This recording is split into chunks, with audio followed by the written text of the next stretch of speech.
Good morning, students. As you know, tomorrow is your chemistry SCA exam, in which Unit 9, that is Coordination Compound, and Unit 10, Haloalkenes and Haloarine, is coming. So let's give a quick review to these chapters. What is coordination compound? Coordination compound वो compound है जिनके अंदर central metal atom जो है linked होता है number of ions या neutral molecule से, जो कि कोऑर्डिनेट बॉन्ड से जुड़ा हुआ है। कोऑर्डिनेट बॉन्ड किस तरह से बनती है? By donation of lone pair of electron to the central metal. For example, nickel का ये कॉम्प्लेक्स है, निकल मेटल है और आपका कार्बोनाइल ग्रुप जो है न्यूट्रल मॉलिक्यूल है, जो कि निकल को इलेक्ट्रॉन प्रोवाइड कर रहा है। What is the difference between double salt and a complex? जो आपका डबल सॉल्ट है, जिसे हम मोहर सॉल्ट कहते हैं, या आपका एलम है, उसे हम पानी में डालते हैं तो वो डिसोशिएट करता है आयंस के अंदर, जबकि आपका जो कोऑर्डिनेशन कंपाउंड है वो पानी के अंदर डिज़ोल्व नहीं होता, या फिर हम कह सकते हैं कि वो आयोनाइज नहीं होता। सो टर्म्स जो यूज़ करते हैं हम कोऑर्डिनेशन कंपाउंड में, वो क्या है?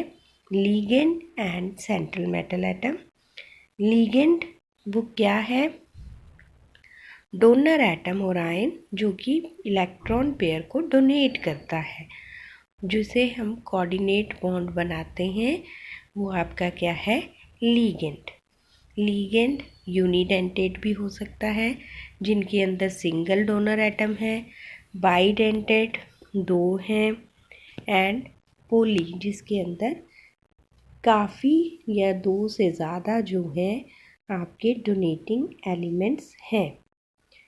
जितने number of ligand atom present होंगे उस टर्म को हम क्या कहते हैं? Density. Next is coordination number.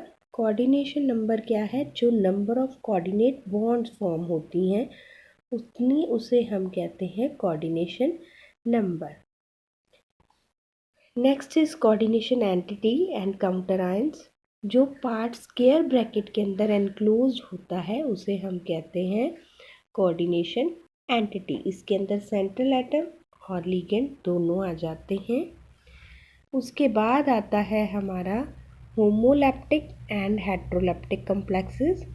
जो एक तरह के लिगेंड से कॉम्प्लेक्स बनते हैं वो होमोलैप्टिक हैं, और जो एक से ज़्यादा तरह के कॉम्प्लेक्सेस हैं वो हेट्रोलैप्टिक कॉम्प्लेक्सेस हैं। रूल्स जो हैं वो क्या हैं? कोऑर्डिनेशन कंपाउंड को लिखने के फॉर्मूला जो है कैटाइन एनाइन का, कैटाइन का पहले लिखना है। कोऑर्डिनेशन एंटिटी को स्क्वायर ब्रैकेट में शो करना है। Coordination sphere symbol of metal atom लिखना है। लिगेंड जो है उसे फॉलो करेंगे with alphabetical order.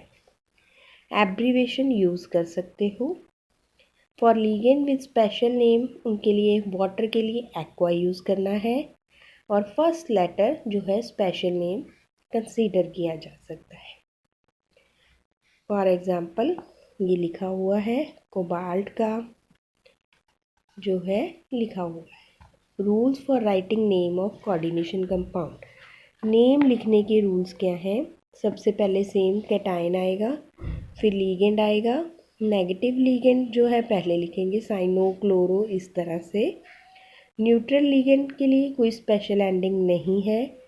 Positive ligand के लिए IUM लिखते हैं पीछे, और जो है ऑर्गेनिक लिगेंड के अपने नाम है मिथाइल, इथाइल, इस तरह से।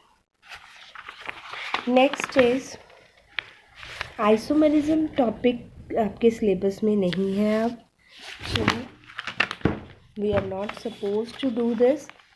Next is valence bond theory of coordination compound.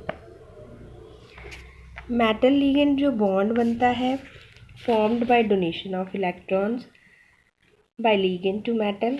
Metal atom ion must have vacant orbitals. Sometime unpaired n-1d electron pair up to create empty orbitals. If no unpaired electron is present, the complex जो है वो आपका diamagnetic बन जाएगा. अगर unpaired है तो वो पैरामैग्नेटिक. इसकी बहुत सारी एग्जांपल हमने की हैं. अलग अलग शेप्स बनती हैं. Octahedral complexes, tetrahedral complexes, square planar complexes and trigonal bipyramidal. Crystal field theory of coordination compound के अकॉर्डिंग क्या है? जो मेटल लिगेंड बॉन्ड है वो आयोनिक है. If the ligand is anion then metal is cation. और जो उसके अंदर फोर्स ऑफ अट्रैक्शन है वो किसकी वजह से है? न्यूट्रल मॉलिक्यूल की वजह से है. क्रिस्टल फील्ड थ्योरी जो हमें है कहती है जो उसके अंदर फील्ड स्टेबलाइजेशन एनर्जी है वो क्या है? डिफरेंस होता है जो उसकी ग्राउंड स्टेट और हायर एक्साइटेड स्टेट के अंदर. सो वो जो है वो कितना होता है? T2G -0.4. तो इसके अकॉर्डिंग उसकी फिर शेप्स बनती हैं वही जो स्क्वायर प्लेनर है and octahedral, tetrahedral complexes. So revise this chapter very carefully by reading all the examples of valence bond theory, crystal field theory. If any doubt, we will discuss in our live class.